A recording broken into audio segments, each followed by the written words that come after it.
are the next sort of steps if somebody's interested? They've kind of spoken to you, or they've looked, obviously watched these sort of webinars, or looked at the questions that you've answered today. What do they do next as part of the process? Come and see us. Mm-hmm. Come and have a cup of tea and a chat, and let's go through what is it that you want to achieve. Is that something that we think we can support you with? What we are not hardcore salespeople. That is not what we do. We will spend all the time you want to talk about who we are, what we do, what our backgrounds are, and how we can support you to build a successful branch. You can spend time with our team here at head office.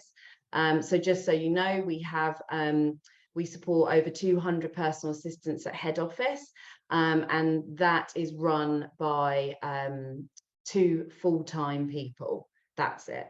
There's obviously us here as well, but we're not there on the phones dealing with it. So that just shows how successful the branch can be following the processes and the systems and having everything there. It means that you can run 200 plus personal assistants with just 2 full-time members of staff. So come and see it, come and see how it works, come and chat to us. And we want to learn about you and what you do and what you've done, and then we kind of take it from there. But like we said, we are not hardcore salespeople. We can sit and chat very casually. We can go through any area of the business. That's absolutely fine.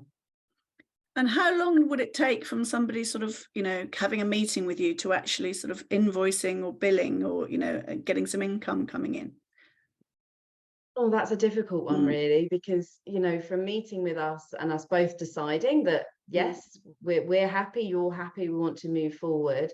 It's from there, really, that a deposit would be put down for the territory that you've chosen. And then we would share the franchise agreement so that you can go to a franchise lawyer to get that reviewed. And that's really important that you do that to make sure you understand exactly what's in that franchise agreement.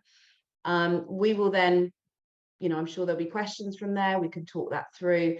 Then once the franchise agreement is signed, we can then look at training dates. Now, the training dates, we can, I think our next one is in a couple of months' time, so we can run them quite regularly. And then from there, once the training has been completed, and we are happy that you're, ready to get started, then it's at that point that you can then set your launch date.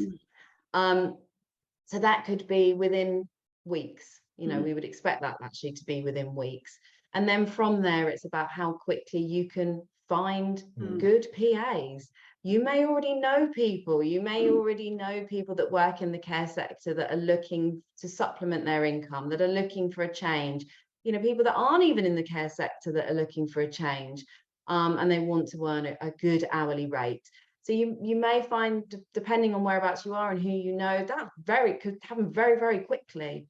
And then whilst you're doing that, it's about networking, letting people know you're there, and the referrals start to come in from there. So we would usually say 2 to 3 months. We would very, very conservatively, let's say that that's when you would expect to start getting an income in. But we've seen it with other branches. It's happened within month 1, but that it isn't going to be the same for everybody. And then we have another one that was sort of month 2, month 3, and then it builds from there. So it really does depend. So it's quite difficult to say, but we're always happy to speak to people on an individual basis about the current franchisees and how they've done so far.